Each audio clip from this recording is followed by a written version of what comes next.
Hello friends, welcome to my channel. My name is Fortunate Higgins. Today I am going to be unveiling the chapters in my book. I will also be discussing the basics of domestic violence, and I will be reading the introductory chapter in my book. Did you know that I was in a domestic violence marriage and relationship when I did not even know it? Yeah, I had no clue. And that is the reason why I want to use my platform to educate people, to give people that overview of what domestic violence is, when they're in that situation. And how did I not know all of this? This is because of the common belief that somebody has to lay their hands on you, or somebody has to hit you for it to be, or be physical with you for it to be known as domestic violence, or for it to be called domestic violence. So today I will define what domestic violence is. I will explain the forms of domestic violence and the phases of domestic violence, what you can do if you're in a domestic violence situation, or if you're an abuser, what you can do.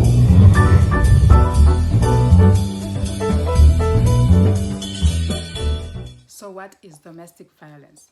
Domestic violence is violence or other abuse by one person against another in a domestic setting, such as in a marriage or cohabitation. It can be known as intimate partner violence when committed by a spouse or intimate partner against the other spouse or partner. It may occur in a heterosexual or same-sex relationships or former intimate partner or spouse. Domestic violence also involves violence against parents, children, and the different forms of domestic abuse. Domestic abuse can be physical, economical, sexual, social, and emotional abuse. And what are the examples of each one of the different categories of abuse? So physical abuse can be somebody being, physical aggressive with you, beating somebody up, choking, or any form of violence that can result into deformity or death. And sexual abuse involves rape, female genital mutilation, just using male privilege, to justify abusive behavior. Examples of emotional abuse include calling her names, making her feel bad about herself, making her feel guilty, or any form of emotional abuse that just affects the other spouse's emotional well-being. That can be emotional abuse. Examples of social abuse include using isolation, controlling who she sees or who she talks to, controlling where she goes, and also using jealousy to justify actions. And another example of abuse is economical abuse. Economical abuse can be the spouse preventing the other from working, taking her money, not allowing her to work, and then making her beg for money, or even not allowing her to have access to the family finances. So why does a person become abusive? A person becomes abusive when they feel the need to dominate or control the other. If you're in a domestic violence situation, there are things that you can do to be safe. If you're in danger, first thing you should do is to call 911, and you can also talk to a trusted friend or family member or even a co-worker. And you should always check and make sure that you have the domestic violence hotline for your area, or you can call the National Domestic Violence Hotline. Lastly, when you're safe, seek medical help and report abuse to law enforcement. And what can you do if you're an abuser? If you are an abuser, please let others help you. Also seek immediate professional help, such as counseling, so that abuse may not occur in the future. I also wanted to talk about the cycle of abuse. So abuse takes 3 different phases. The first phase is known as the honeymoon phase. This is where the abuser may make excuses for his abusive behavior. He may also blame the victim for his behavior, and then he may apologize or deny the behavior, ignore or deny the behavior. And then the second phase is known as the tension phase. Here, the victim walks on eggshells. The abuser may intimidate or make threats, and then victim lives in fear. There is guilt, and all that. And then the third phase of abuse is where abuse actually occurs. So it is always good to look out for, these signs, to avoid being victimized, and always just make sure, you have the hotline number to call if you live abroad.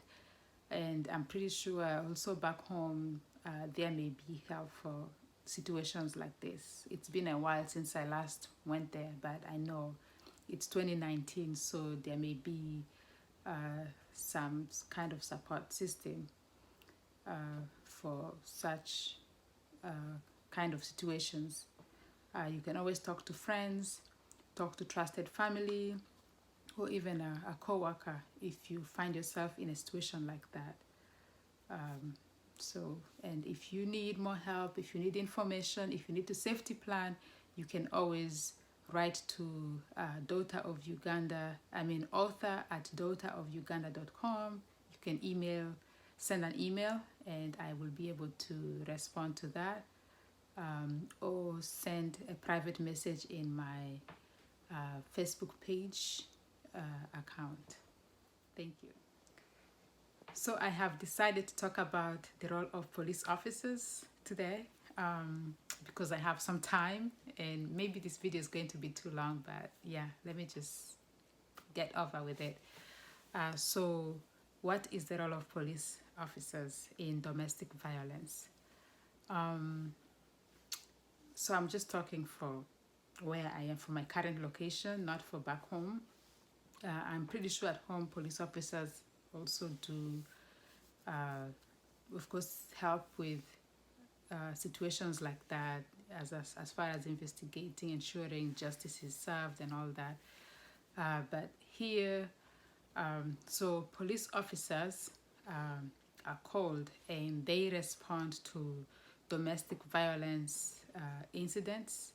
So once they get there, they complete a screening where they will screen the victim for danger, like if they're at risk of being killed, or things like that. Whether the victim screens it in or not, the officer will call the domestic violence hotline and make a referral. So a victim advocate will be, sometimes victims may decline to speak with an advocate at that time, but they will speak with the advocate on the scene. They will safety plan, things like that. And then if the victim has to go to court, let's say to file for an order of protection or anything else as far as family court, an advocate will accompany them, and then they will assist them with navigating the court system. And then during that time, they will provide emotional support. They will also safety plan and all that. If the victim needs shelter, things like that, they will assist with all of that. And then the police officer, of course, they will also perform their duties as far as, criminal charges and things like that. So when offenders are being released from jail, it's also the work of police officers to call the domestic violence hotline, to report, to notify advocates of release. So it's the work of the advocate to contact the victim to let them know that their offenders are being released. That way, if they need to be safe, they can safety plan further and all that. I mean, they always have to be safe, yes, but they will safety plan further accordingly. So, and I don't want to reveal so much, but that's some of the things, the roles of the police officer as far as domestic violence. They are the ones that respond to domestic violence incidents. They are the ones who screen the victims for danger and all that. So whether a victim screens in or not, even if they screening as being high in danger or not, if they don't screen in, they still have to call the hotline. So the advocates will still follow up, because sometimes people may say, oh, I'm not in danger, or they may not answer the questions correctly because of fear or things like that. So for that purpose, a victim advocate will always follow up with a victim, just to ensure that they're safe, they're educated, they know what to do, and all of that. So that's how police officers and victim advocates work together. So in Dutchess County, New York, there are 17 police jurisdictions, and each of these jurisdictions call the hotline whenever they respond to a domestic violence incident. They call the hotline and they make those referrals. And then it's the work of victim advocates to follow up with victims and ensure that they're safe, they have a place to go and all that, and that they're out of danger, and that they need protection, and all of that is how all of that works. Yeah, that's it. But as time goes on, of course, I will, as I share my own stories, I will also be just giving information on resources that are available in the community for victims, and especially like immigrants. Most times, people come here, they don't have information, or they are living in fear because abusers also tend to use the status, if they're citizens, or maybe if they have green card and the other one doesn't have, they like to use immigration to make threats to their victims. But I just wanted to assure people out there that there is help out there for you. So if you're in a dangerous situation, seek help. Seek help, don't be in fear. You have help out there. So all of the information that I know, as time goes by, I will be revealing all of that in my videos. But as far as safety planning, if you're in an abusive situation, or you think you are, and you need to safety plan, please inbox me on my Facebook page, or send an email to author@daughterofuganda.com, and then we can safety plan in privacy, because it's not advisable to put all of that information out there. So I will not be doing that. Thank you.